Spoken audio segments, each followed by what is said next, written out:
tous, aujourd'hui je vais vous faire un petit tuto pour vous montrer ma façon à moi d'estomper et de dégrader les couleurs avec crayon de couleur et essence sans odeur. C'est ma technique à moi, je sais qu'il y en a beaucoup d'autres, c'est vraiment bien meilleur que celle que j'utilise, mais pour l'instant je trouve que le rendu de cette technique est assez satisfaisant pour l'instant, mais je suis toujours à la recherche de nouvelles méthodes. Donc, c'est un dessin que j'ai fait, que je suis en cours de colorisation, tiré du livre Imaginorphia. Donc aujourd'hui, on va faire la coque du bateau. Donc pour ceci, j'ai pris 4 couleurs. J'ai pris le Polychromos, alors que je regarde le numéro 180. J'ai aussi le Polychromos 189, le Polychromos, hop, c'est à l'envers, 280, et le dernier, le Polychromos, hop, 475. Ensuite, pour l'essence aux odeurs, j'utilise une petite éponge décollée que j'ai préalablement imbibée d'essence sans odeur. Actuellement, j'utilise l'essence sans odeur de cette marque, qui va très bien. Et pour l'appliquer, beaucoup utilisent les cotons-tiges. Moi j'ai un peu de mal, ou alors je prends des cotons-tiges de trop mauvaise qualité parce qu'ils s'émiettent, ça ne me va pas du tout. Donc je prends des estompes comme celle-ci, vous voyez. Je prends des estompes. Et pour ma part, ça va très bien. Donc j'ai plusieurs tailles selon le modèle de dessin. Pour les petits détails, vous voyez, je mets différents gabarits. Donc là, c'est quand même assez gros, donc je vais partir sur celui-là. Et au préalable, avec un sopalin, je le nettoie bien pour éviter qu'il y ait des couleurs résiduelles qui apparaissent après pour l'estompage. Donc pour commencer, je vais mettre ma zone où je souhaite la plus claire. Donc grossièrement, parce qu'après j'estompe beaucoup. Je colorise ma zone où je veux faire ressortir un peu plus la lumière. Donc je me mets au milieu du bateau. Je trouve que là de côté, comme il y a les vagues de ce côté là et de l'autre, je vais faire plus sombre de chaque côté. Donc j'ai pris celle-ci pour que ça ressorte bien. Elle est un petit peu rose beige, qui tire un peu plus vers le marron. Donc je trouve que celle-ci ressort bien après avec les autres couleurs. Donc certaines techniques consistent à colorier toute la zone avec la couleur plus claire et après repasser. Moi je préfère utiliser par exemple ma couleur claire au milieu et je dépasse un petit peu sur ce que j'ai déjà colorié pour bien mélanger les couleurs et je vais du plus clair au plus foncé.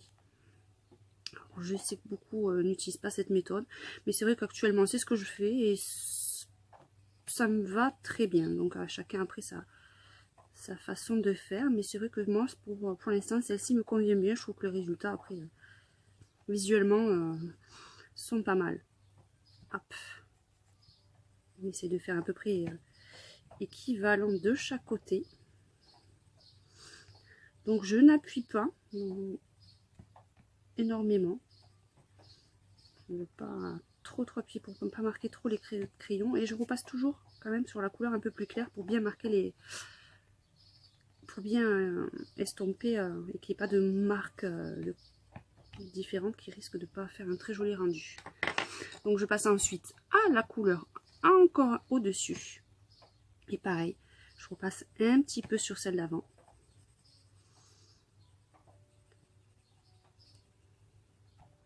Après, il y en a qui colorient en cercle, il y en a qui font des traits.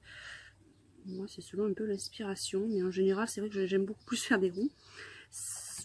Ça enlève un petit peu le trait de crayon que je n'apprécie pas trop. Je n'aime pas trop. Donc voilà pour ce côté-là.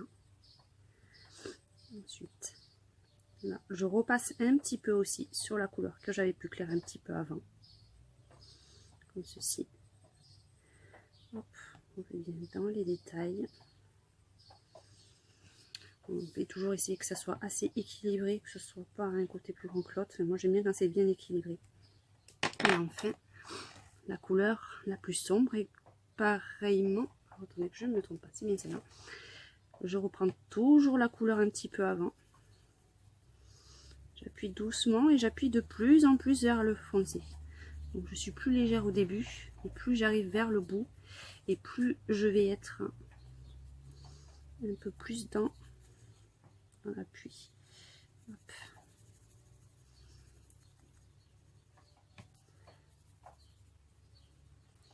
Donc déjà on fait l'ensemble et après on accentuera les endroits où on veut qu'il y ait plus de lumière et les endroits où on veut que ça soit beaucoup plus foncé, et plus marqué les couleurs. Donc voilà au préalable. J'aime bien une fois que c'est fait repasser un petit coup dans les zones où on voit un peu de blanc et puis pour bien marquer les délimitations. Ça fait un petit rappel de couleur. Et ça estompe un peu plus davantage. Donc là je vais partir après sur les ombres un peu plus foncées. Donc je prends ma couleur là, c'est celle du milieu. Vous voyez, je vais casser par couleur. C'est au plus clair. Donc pour l'instant je vais partir sur celle-ci. Et là je vais essayer de marquer les ombrages. Donc les creux de vague. C'est toujours des zones un peu plus sombres. Pour faire ressortir un petit peu. Les zones du bas aussi. Parce qu'il y a un petit peu l'ombrage de la vague. J'accentue aussi le côté foncé qu'il y a au début. Donc je préfère appuyer progressivement.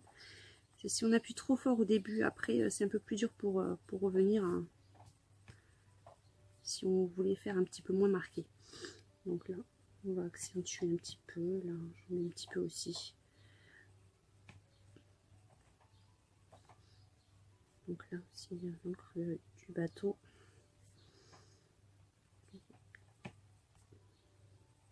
Tous les petits creux.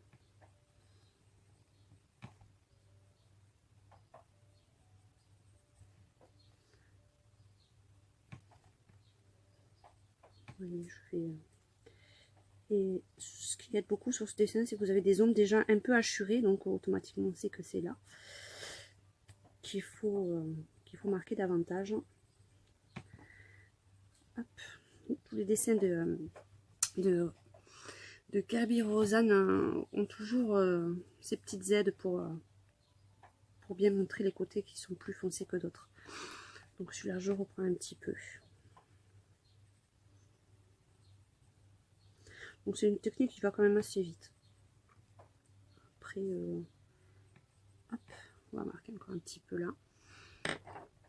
Donc ensuite, pour ma part, je nettoie bien donc mon estompe. Je tapote un petit peu pour bien imbiber. Et je commence toujours, moi, par la couleur claire. Donc pareil, je fais des traits, des ronds.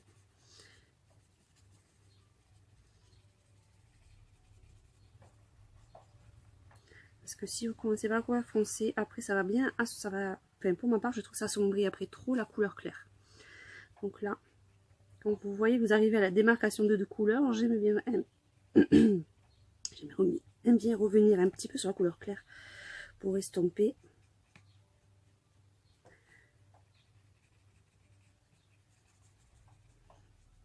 Et je vais de la couleur foncée, je remonte, excusez-moi, vers la couleur claire pour essayer qu'il n'y ait pas de démarcation trop flagrante, sinon ça va faire trop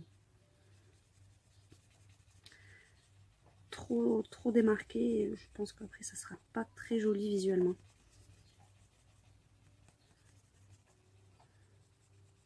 Hop.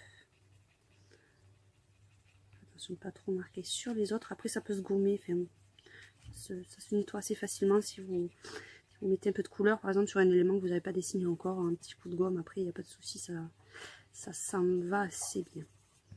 Donc quand vous voyez que ça commence à peiner pour estomper, vous hésitez encore. Je tapote un petit peu et je termine sur les zones sombres. J'essuie toujours un petit peu quand je reviens sur les zones claires.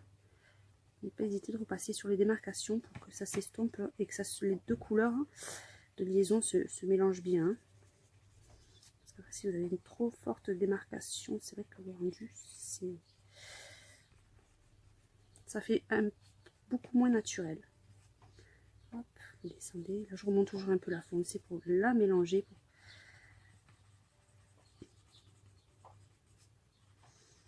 On descend sous les ailes et je remonte un petit peu.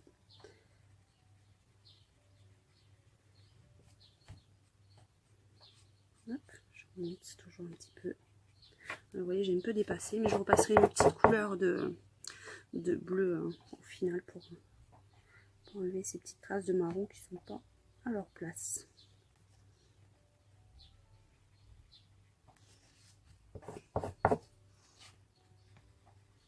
Donc moi j'aime les couleurs assez douces, donc je fais toujours un peu ton pastel, enfin pastel, pas très vif, j'aime bien cette petite douceur dans les couleurs. Donc voilà le premier rendu. Après, ce que j'aime faire, c'est je prends un polychromos, surtout pour les foncés, hein, un polychrome, ben, le noir, donc celui-là c'est le numéro 199. Et j'accentue où c'est que je veux qu'il y ait le plus d'ombre et de démarcation dans les couleurs foncées. Par exemple là, ça, pour que ça ressorte davantage dans les couleurs, ou c'est dans les endroits où c'est que je veux que ça soit le plus foncé. Mais je reste léger parce que sinon ça va faire trop foncé et c'est pas le rendu que je veux spécialement avoir. Donc je nettoie bien mon estompe, je retapote et je dégrade très légèrement pour qu'on voit quand même le foncé qui apparaisse un petit peu. Vous voyez, mais c'est vraiment très léger, hein. Je n'étale pas complètement. J'essuie à chaque fois pour éviter qu'il y ait trop de couleur. Hop.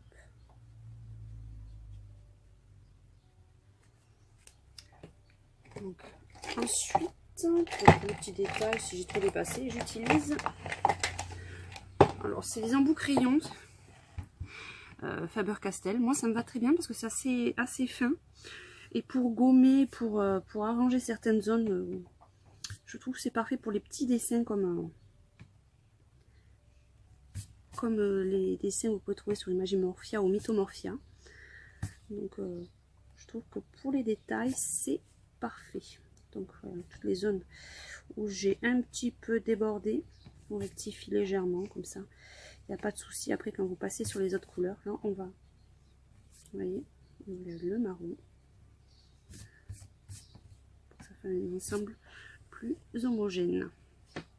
Voilà, donc ça c'est vraiment la technique simplifiée que j'utilise moi pour estomper sans odeur et faire un petit dégradé. Je pense qu'il y a beaucoup d'autres méthodes, donc n'hésitez pas dans vos commentaires à me donner votre avis ou voir ce que vous pouvez apporter à ma méthode. Donc j'espère que cette petite vidéo vous aura plu. Je pense que j'en referai d'autres pour la continuation de ce coloriage. Donc merci de votre écoute. N'hésitez pas à vous abonner à ma chaîne YouTube. À très bientôt. Au revoir.